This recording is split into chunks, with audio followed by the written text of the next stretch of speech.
around with all different type of things. And now, you know what I'm saying?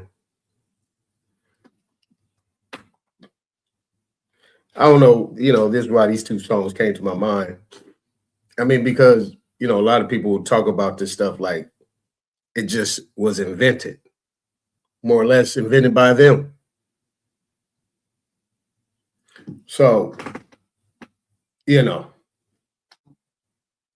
think people really need to get focused. Or you're going to get left behind. I know that much. All right. So let's get back. Pretty much was at the end. Oh, you know what? Was it this one? Oh, hold on. Where is it at?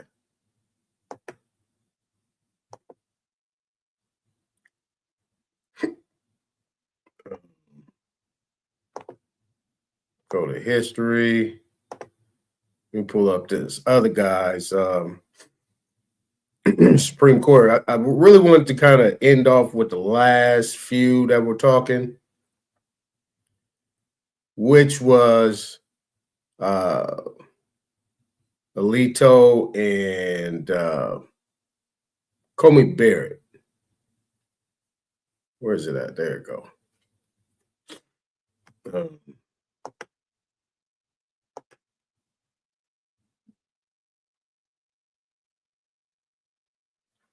Yeah, so it was very interesting regarding the relationship. So far, peace, Nadi. So far, we really haven't heard, individuals or persons or whatever you want to call them mentioned in the Supreme Court case. Now, just know that this ACLU had brought this case. ACLU brought this case. All right.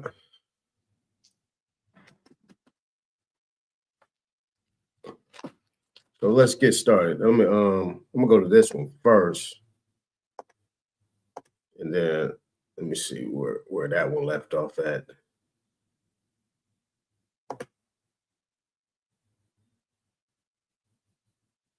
Wait a minute, where'd it go? Bam, bam. Let's get rid of that. There we go. Let's share this, get this up. Let's get this up. See where this left off at. Excuse me. Wow, couldn't get to the mute in time. Okay, here we go.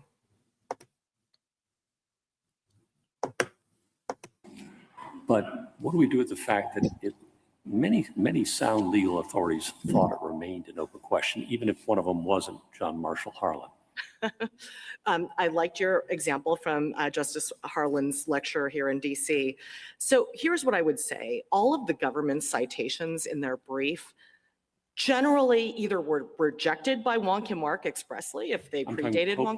The case, and it is this.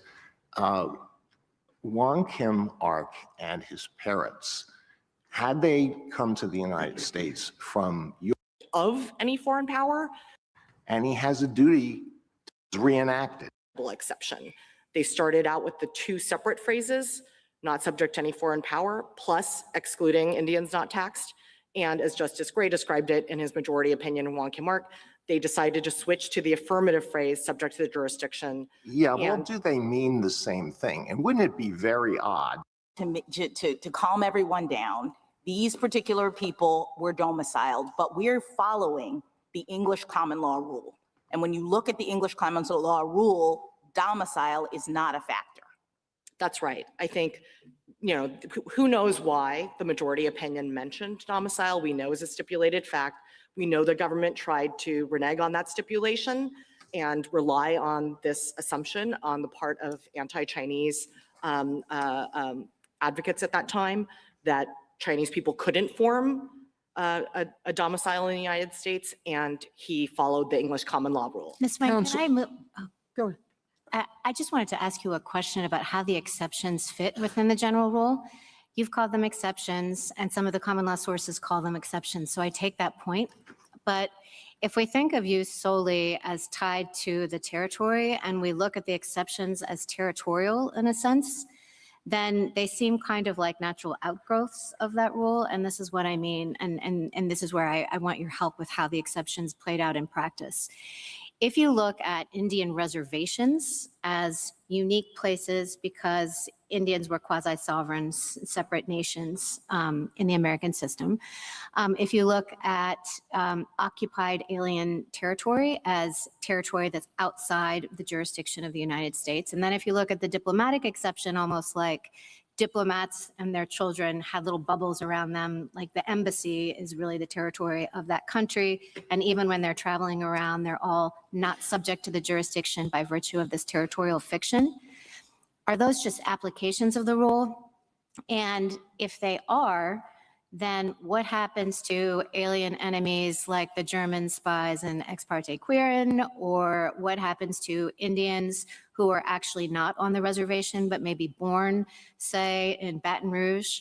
How does the rule apply in those situations? Does it travel with the person, or is it tied in some sense to the land? Okay, so we're going to address this. Territorial fiction, just solely, and just sanguinis. The traveling, does the status travel with them?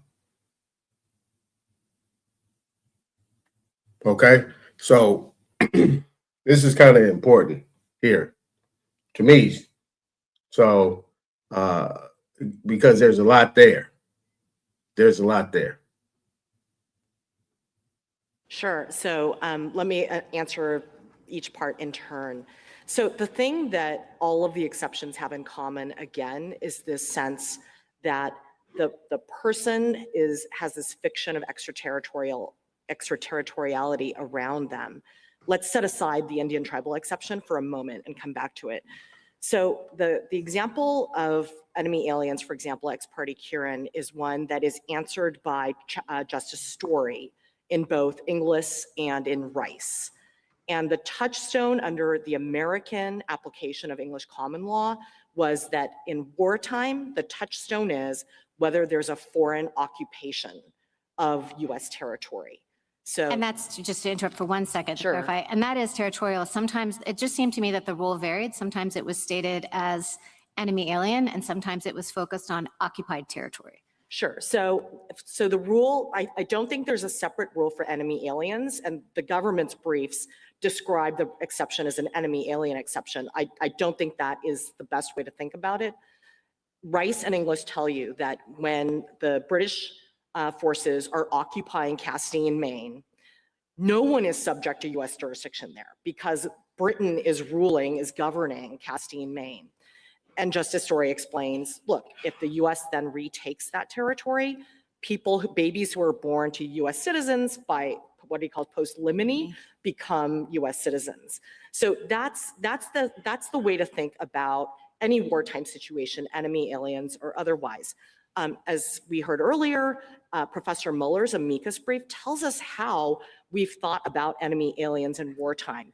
Even in World War II, when the United States was detaining Japanese nationals who were deemed enemy aliens of the United States, when those enemy aliens had babies in these detention camps, everyone agreed that those babies were US citizens. And Professor Muller goes on to explain that there are many cases of those US citizens going on to a lifetime of government service to the United States. Everyone agrees those babies are US citizens like everyone else. So again, the touchstone for enemy aliens is California homeowners, SMUD is paying up to $10,000 to help you take control of your power. Electric bills and Indians. What about the Indian who's off the reservation or born off of a reservation? Sure. So to start with the basics, I'll refer to the Indian tribal exception just to use the term of art. The Indian tribal exception, Elk versus Wilkins tells us, comes from the constitutionally unique status of Indian tribes. In the Indian Commerce Clause, We know that tribes are treated as basically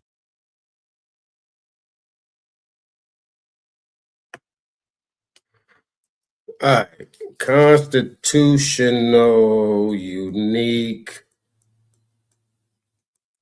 status. Uh-huh. quasi sovereign nations. We know that from the Marshall trilogy of cases. Quasi. We were supposed to check that out. Okay, quasi sovereign. Okay. We know from Worcester versus Georgia, where Chief Justice Marshall said that the tribes are essentially a distinct political community. Well, I understand all that. Mm-hmm.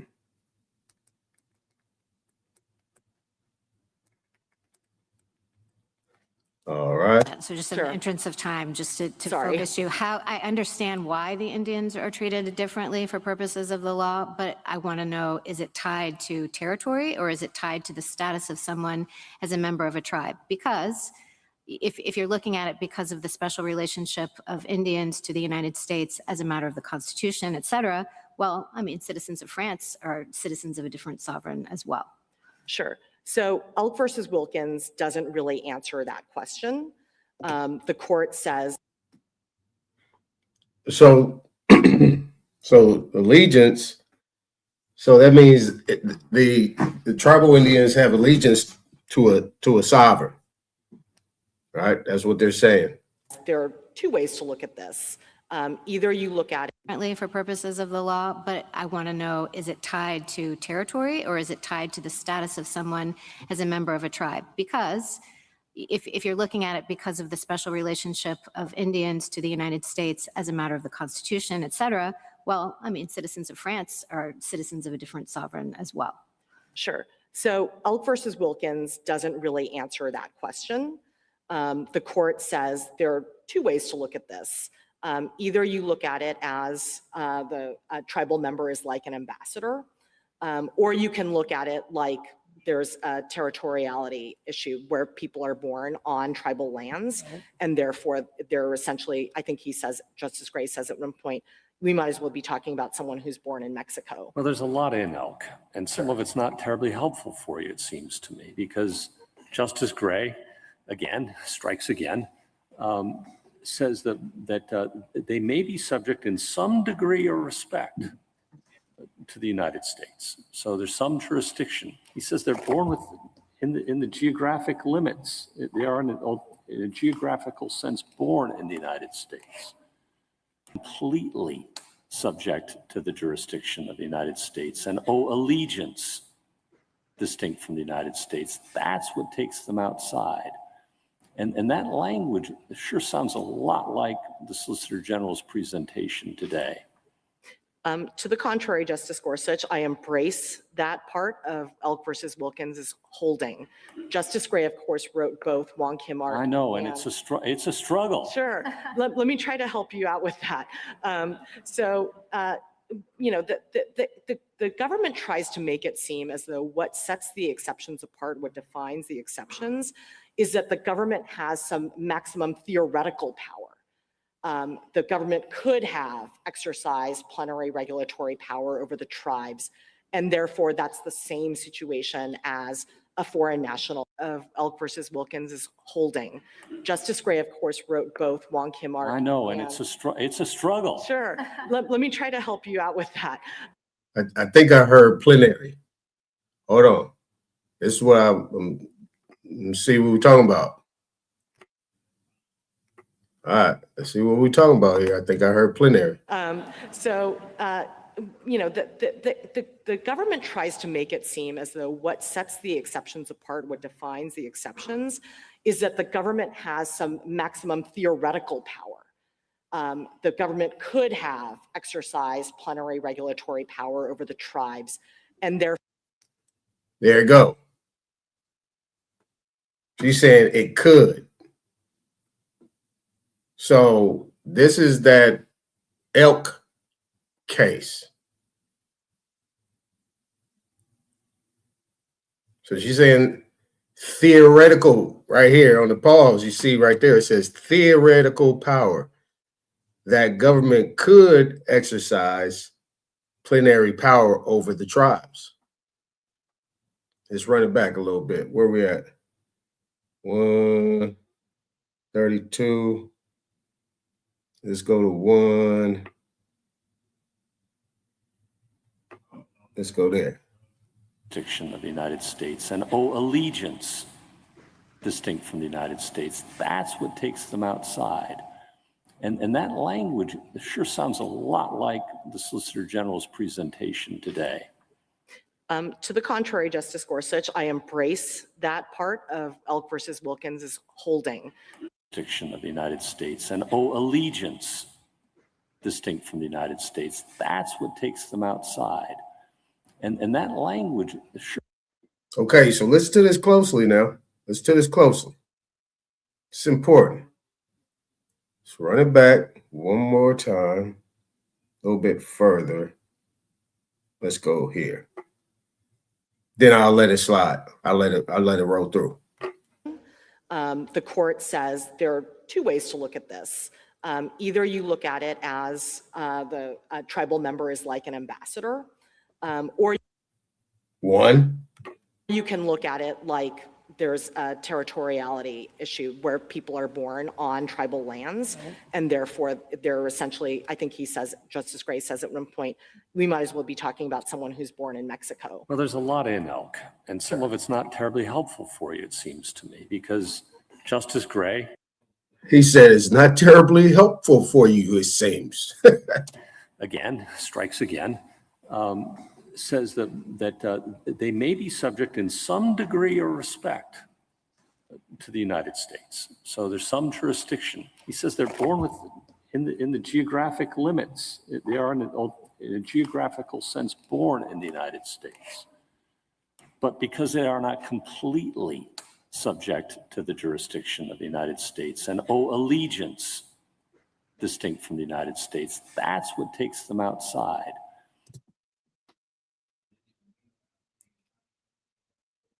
And that language sure sounds a lot like the Solicitor General's presentation today.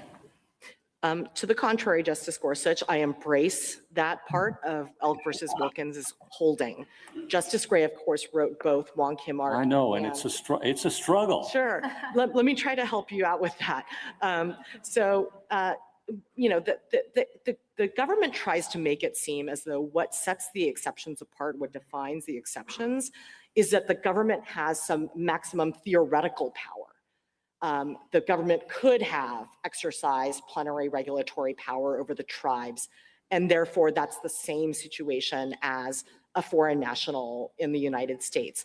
But that's actually not true, because remember, if there's always this background notion, whatever the parameters of the relationship between the United States government and tribal nations at that time of ratification, there was this constitutionally distinct status of the tribes and tribal members, setting them, excluding from apportionment, which was renewed in the 14th Amendment. And that's not true for nationals. If the government were right, that the question is what's the maximum theoretical power the government has, there would be no ambassador exception, because of course the United States could decide in some instance to go ahead and prosecute an ambassador. There would be inter-sovereign comity considerations there. That's how you define the exceptions. And as Wong Kim Ark says, Elk versus Wilkins has no bearing on the question of foreign nationals. Imagine being able to build an app with your name on it, just by thinking about it. Yep. Commercials.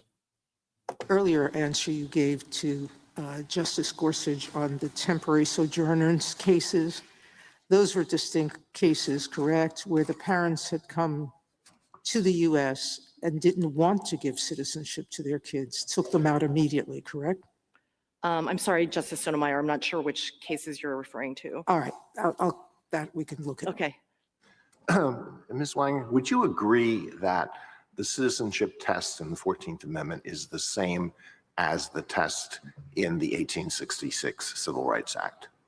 So the words are obviously different. What Wong Kim Ark tells us and what the debates tell us is that the framers, it was the same Congress, obviously, framing both. Congress was trying to do the same thing with both the 1866 Act and with the 14th Amendment. They wanted to capture the common law exceptions and the Indian tribal exception. They started out with the two separate phrases, not subject to any foreign power, plus excluding Indians not taxed. And as Justice Gray described it in his majority opinion in Wong-Kim-Ark, they decided to switch to the affirmative phrase, subject to the jurisdiction. Yeah, well, And- do they mean the same thing? And wouldn't it be very odd if the citizenship test in the 14th Amendment were broader than the citizenship test in the 1866 Civil Rights Act, particularly in the light of the fact that the 1866 Civil Rights Act was reenacted after the adoption of the 14th Amendment and remained in place until 1940. Sure, the framers were trying to do the same thing with the language in both. Okay, so then I think we can turn to the language of the 1866 Civil Rights Act because it's more straightforward. You know, subject to the jurisdiction thereof is like the, you know, the puzzle wrapped in an enigma, wrapped in a mystery, but not subject to any foreign power is pretty straightforward. So let me give you these examples. A boy is born here to an Iranian father who has entered the country illegally. That boy is automatically an Iranian national at birth, and he has a duty to provide military service to the Iranian government. Is he not subject to any foreign power? Not within the meaning of the 1866 Act, Justice Alito. And that's clear from Wong-Kim-Ark, and it's clear from the debates. What the framers meant by the phrase not subject to any foreign power was referring to the ambassador exception. If it meant what the government contends, basically not a subject of any foreign power, that another country considers you a jus sanguinis citizen, then lawful permanent residents, all foreign nationals. Well, ordinary public meaning of that would certainly encompass that boy, would it not? Justice Alito, if you think that the language of the 1866 Act was ambiguous, as Wong-Kim-Ark says, the shift to the language of the 14th Amendment, which is the operative text, certainly clears up any ambiguity. What I said about a boy born to an Iranian father is true. All right, so we're gonna move over to the next one. No, you didn't. No, you didn't. You only missed in your business. You only missed about 20 minutes. About 20 minutes. I waited for about 20 minutes just for people to get in because I got a late start. So you only missed about 20 minutes. We went just back over the conversation that we did yesterday. So we're gonna go over to the other guy's channel where he was he continued the other, yeah, that one right there. The other questions I was asked.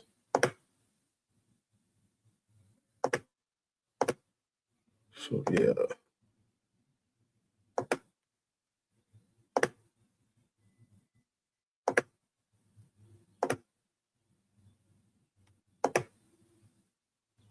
Responding to the government's argument that because temporary visitors and undocumented immigrants are still governed by their home countries, and in the government's take on this, you can't have you can have allegiance to two different sovereigns. Those groups can't have the requisite allegiance to be subject to the United States for the purpose of the 14th Amendment. That's what I hear the government saying.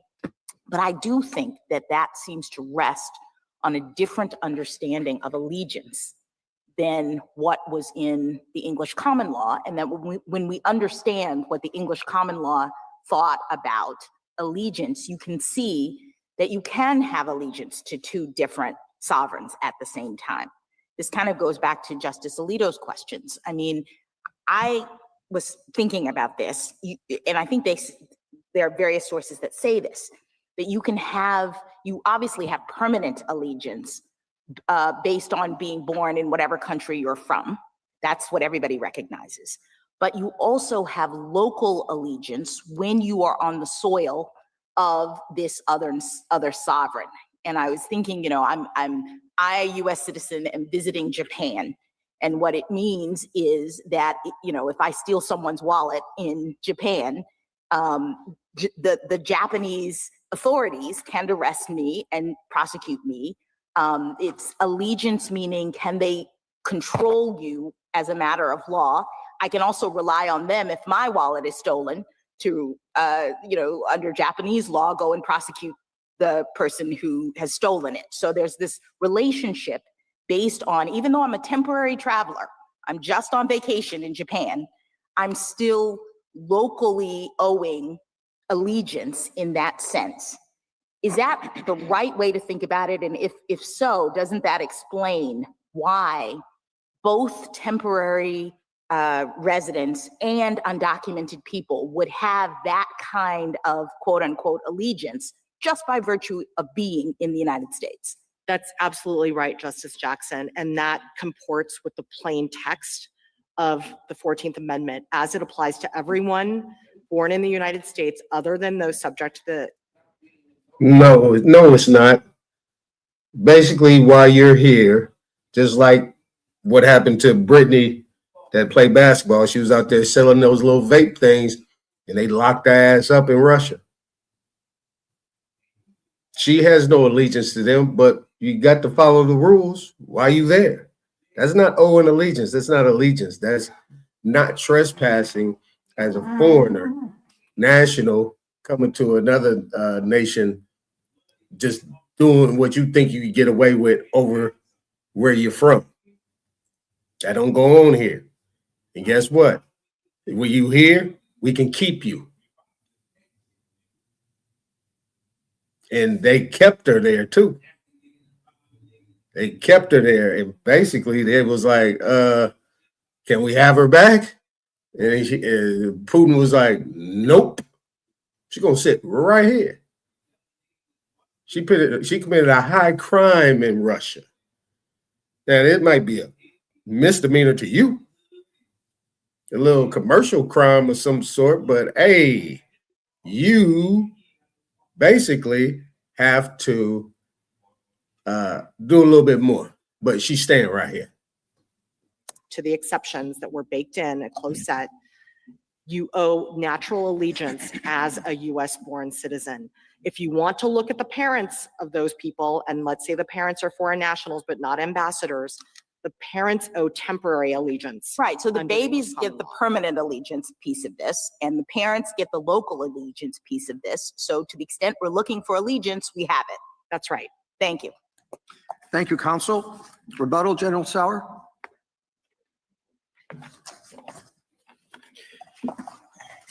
Keep watching. If your recent car accident was not your fault.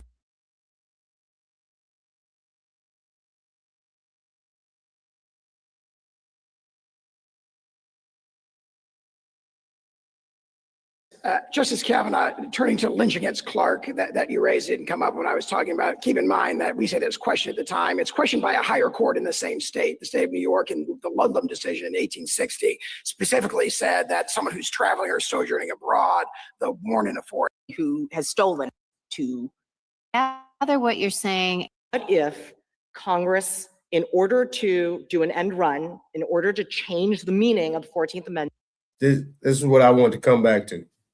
I want to get Comey Barrett's last questions. Carve-outs could exist, but I asked you if we could create, back to a question that Justice Gorsuch. It would be prudent for the court to go ahead and reaffirm that, but of course, we're happy to take a win on any ground. Thank you. Thank you. Justice Jackson? I'm sorry, Justice Barrett. So I have a question about the exceptions again. So in your interchange with Justice Kavanaugh just now, you were talking about it as a closed set of exceptions, and said that way, it sounds like exceptions that people had in mind at the time of the ratification, but that were not explicit in the amendment. But I took your brief to be arguing that subject to the jurisdiction thereof is the language in the 14th Amendment that refers to those exceptions. Am I right? That's right. Okay. It describes them. It describes them. And would you say, this goes back to a question that Justice Gorsuch asked General Sauer, Our relationship to the Indian tribes is different today than it was at the time that the 14th Amendment was ratified. Let's put aside Section 1401. Is an tribal Indian born on a reservation today on tribal land a natural born citizen under the 14th Amendment? Under the 14th Amendment, no. Of course, Congress has provided for citizenship for all tribal members in the By 1924 statute, Act. by statute. And so is that because what's subject to the jurisdiction of meant when you say closed set of exceptions, it means that the jurisdiction as it existed at the time of the 14th Amendment is still the jurisdiction today? So let me just be a little bit clear. Justice Kavanaugh asked you if we could create new categories by analogy. So there may be other sorts of people who were present here to whom this subject to the jurisdiction in the same way that we were talking about, the bubbles around ambassadors or the soil of occupied territory or the soil of tribal land. Perhaps those new carve-outs could exist by analogy today. Like if the United States carved out some portion of some state and suspended it from its jurisdiction, wouldn't the principle still apply?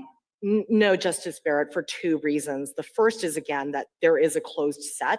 But why is it closed? The language doesn't say it's closed. Sure, we know it's closed because the very purpose of the Citizenship Clause was to foreclose new exceptions. That's clear from the debates. And I would say that the language describes a closed set as well, because you can't imagine another situation. The government's trying to make us imagine another situation, right? They say, look, what if Congress, in order to do an end run, in order to change the meaning of the 14th Amendment as to unauthorized immigrants' children, Congress can say, we are not going to exercise jurisdiction. Well, not quite, because it's redefining jurisdiction. It's not quite analogous, right? Because the government's domicile theory is a little bit different than the jus soli theory, right? Sure, that's right. Yeah. I'm just saying that in the second step of their argument as to undocumented immigrants, where they have to get around the fact that undocumented immigrants, by and large, are domiciled in the United States, they're trying to say, look, we're gonna manipulate the law either to define domicile or to carve out, to say, just wave a magic wand and say these babies are not subject to the jurisdiction of the United States. There's still a missing factor under that original meaning of the 14th Amendment, and that's that there is another sovereign who can exercise jurisdiction over this person, even though they're in the United States. And this gets me back to a question you asked Justice Alito. The difference between an ordinary non-ambassador foreign national and everyone who's subject to one of those jurisdictions is that even if you take the government's argument and say a foreign national is subject to their country of nationality's jurisdiction in the United States, is actually not true. If I'm a French national in the United States, France cannot come into the United States, arrest me, and try me for a crime under French law. And that's what sets ordinary foreign nationals apart from ambassadors. Yeah, but that has nothing to do with birthright citizenship. That has nothing to do with citizenship. You are a foreign national. That means you have allegiance to something outside of where you're at, a whole nother nation. How do you get citizenship? You get work visas, student visas, and you got to have a sponsor. That means whatever you do, that sponsor is responsible for you. Now you're saying what indentured servitude was about, people coming working on these plantations and things like that in the colonies, right? They had a sponsor, somebody that was responsible for them. Insurance policy, everything. It's like that's your child. Well, pretty much it is your child. Anybody just walking around here without no sponsor, without any checks and balances or custodialship, they got to go.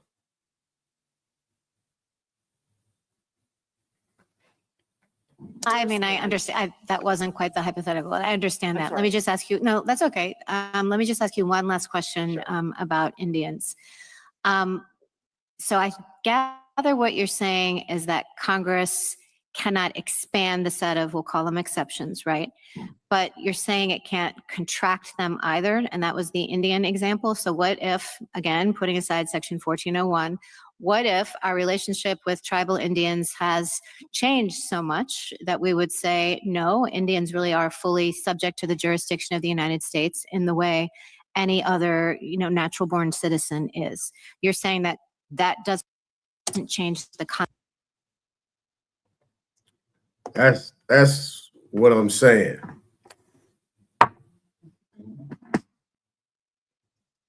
That's what I'm saying.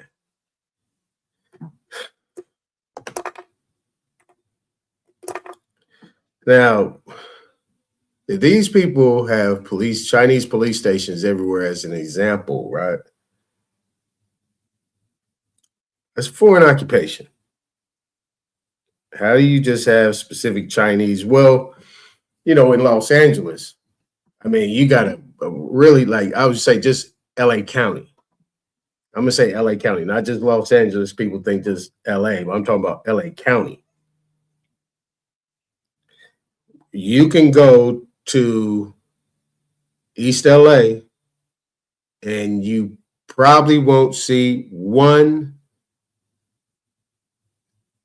police officer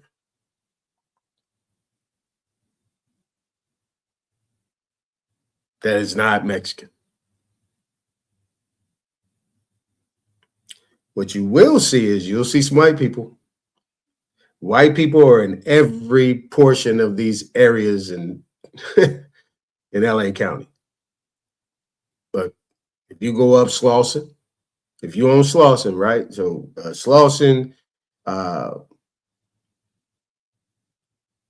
Slauson west of Crenshaw, damn near every sheriff is Black.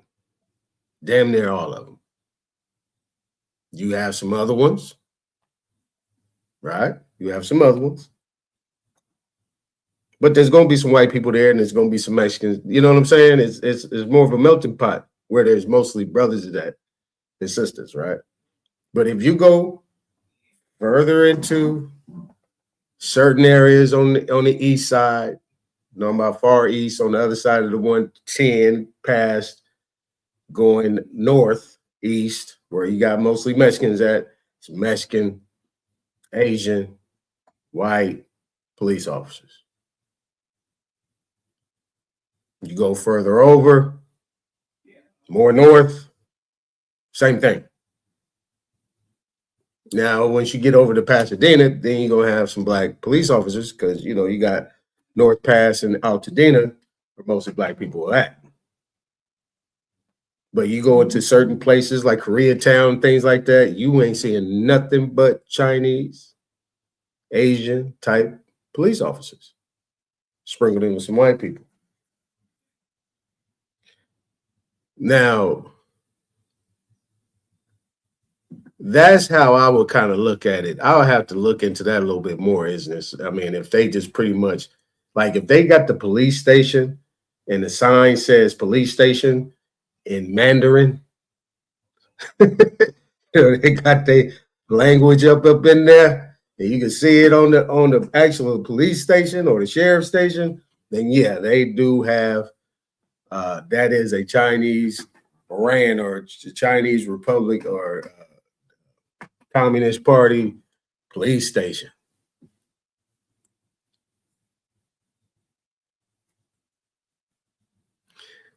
Yeah, but the People's Republic, right?